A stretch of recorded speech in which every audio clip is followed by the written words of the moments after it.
داستان ایمان فروشوں کی قسط 2 حصہ سوئم 7ویں لڑکی۔ رابن نے کہا میں یہاں سے فرار ہو جاؤں گا، لیکن فرار سے پہلے اس کیمپ، اس کی نفری اور یوبی کے آئندہ کے عزائم بارے تفصیل معلوم کروں گا۔ اس شخص کے متعلق ہمیں بہت چوکنا رہنا ہوگا۔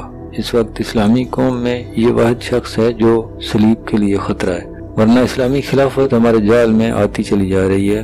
شاہ ملٹرک کہتا تھا کہ مسلمان اتنے کمزور ہو گئے ہیں کہ اب ان کو ہمیشہ کے لیے اپنے پاؤں میں بٹھانے کے لیے صرف ایک حلے کی ضرورت ہے، مگر اس کا یہ عزم محض خوش فہمی ثابت ہوا۔ مجھے یہاں رہ کر یوبی کی کمزور رگیں دیکھنی ہیں اور تمہیں 5 آدمیوں کے ساتھ مل کر سودانی لشکر کو بھڑکانا اور بغاوت کرانی ہے۔ پہلی بات تو یہ کہ یوبی زندہ نہ رہے، اگر وہ زندہ رہے تو ہمارے اس قید خانے میں زندہ رہے جہاں وہ عمر کی آخری گھڑی تک سورج نہ دیکھ سکے اور رات کو آسمان کا اسے ایک بھی تارا نظر نہ آئے۔ تم پہلے اپنے خیمے میں جاؤ اور اپنی 6 لڑکیوں کو ان کا کام سمجھا دو، انہیں خاص طور پر ذہن نشین کرا دو کہ اس آدمی کا نام علی بن سفیان ہے جسے ان ریشمی بالوں، شربتی آنکھوں اور اتنے دلکش جسموں سے ایسے بیکار کرنا ہے کہ صلاح الدین کے کسی کام کا نہ رہے، اور اگر ہو سکے تو اس کے اور صلاح الدین ایوبی کے درمیان ایسی غلط فہمیاں پیدا کرنی ہیں کہ وہ ایک دوسرے کے دشمن ہو جائیں۔ تم سب اچھی طرح جانتی ہو کہ 2 مردوں میں غلط فہمی اور دشمنی کس طرح پیدا کی جاتی ہے۔ جاؤ اور لڑکیوں کو مکمل ہدایت دے کر کرسٹوفر کے پاس پہنچو، اسے میرا سلام کہنا اور یہ بھی کہنا کہ تیرے تیر کو ایوبی پر آ کر ہی خطا ہونا تھا۔ اب اس گناہ کا کفارہ ادا کرو اور جو کام تمہیں سونپا گیا ہے وہ 100% پورا کرو۔ رابن نے موبی کے بالوں کو چوم کر کہا تمہیں صلیب پر اپنی عزت بھی قربان کرنا پڑے گی، لیکن خدا یسوع مسیح کی نظروں میں تم مریم کی طرح کنواری رہو گی۔ اسلام کو جڑ سے اکھاڑنا ہے۔ ہم نے یروشلم لے لیا ہے، مصر بھی ہمارا ہوگا۔ موبی نے اٹھ کر خیمے کے پردے سے باہر جھانکا۔ خیمے سے دور کسی کے گنگنانے کی آواز سنائی دی جو سنتری ہی ہو سکتا تھا۔ موبی آہستہ آہستہ درختوں سے گزرتی ٹیلے تک پہنچ گئی اور وہاں سے اپنے خیمے کا رخ کر لیا۔ آدھے راستے میں اسے 2 آدمیوں کی دبی دبی آوازیں سنائی دیں جو اس کے خیمے کے قریب معلوم ہوتی تھیں۔ اسے خطرہ ہوا شاید سنتری کو اس کے غائب ہونے کا معلوم ہو گیا تو وہ دوسرے سنتری یا اپنے کمانڈر کو بلا لایا ہے۔ تو اس نے خیمے میں جانے کی بجائے ان 5 ساتھیوں کے پاس چلنے کا سوچا جو مراکشی تاجروں کے بھیس میں کوئی 1.5 میل دور خیمہ زن تھے۔ پھر اسے خیال آیا اس کی گمشدگی سے باقی لڑکیوں پر مصیبت آ جائے گی، ان پر پابندیاں سخت ہو جائیں گی۔ وہ ذرا اور آگے چلی تاکہ ان کی باتیں سن سکے۔ وہ آدمی خاموش ہو گئے۔ موبی کو بائیں طرف قدموں کی آہٹ سنائی دی۔ درختوں کے درمیان ایک انسانی سیاہ سایہ نظر آیا جو ٹیلے کی طرف آ رہا تھا۔ موبی ٹیلے پر چڑھنے لگی۔ وہ ٹیلے کی چوٹی پر کھڑی ہو گئی۔ آدمی نے ٹیلے کی چوٹی پر ٹون مون درخت کے تنے کی طرح کا ایک سایہ دیکھا۔ موبی نے پہلو اس آدمی کی طرف کر کے کھلے بالوں کو ہاتھ سے پیچھے کیا۔ اس کی ناک، سینے کا ابھار اور لمبا لمبا لبادہ تاریکی میں بھی راز فاش کر رہا تھا کہ کوئی لڑکی کھڑی ہے۔ یہ آدمی سنتریوں کا کماندار تھا جو آدھی رات کو گشت پر تھا۔ کماندار سمجھ گیا ٹیلے پر کوئی لڑکی کھڑی ہے۔